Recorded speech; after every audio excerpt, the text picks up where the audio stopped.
शासकीय निवासस्थानी असे प्रकार घडणं हे धक्कादायक आहे अशी प्रतिक्रिया अंजली दमानिया यांनी दिलेली आहे। ब्लॅकमेलिंगसाठी हा व्हिडिओ काढला असावा असा दावाही त्यांनी केलेला आहे। असे नेते देशाला पुढे कसे नेतील असा सवालही त्यांनी उपस्थित केलाय।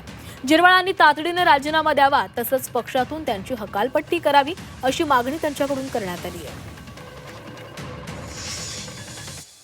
शासकीय जागेत केलं गेलं हा पहिला प्रश्न। हे कसं झालं? तिथे दारूच्या बाटल्या दिसतात, हे सगळं व्हिडिओ शूटिंग जे केलं गेलंय ते डेफिनेटली त्यांनी ब्लॅकमेलिंगसाठी केलं, याच्यात काहीच शंका नाही। पण आपण करतोय काय याचं भान असणं हे नक्कीच गरजेचं होतं। असे नेते हे आपल्या देशाला पुढे नेणार, असं कसं चालणार?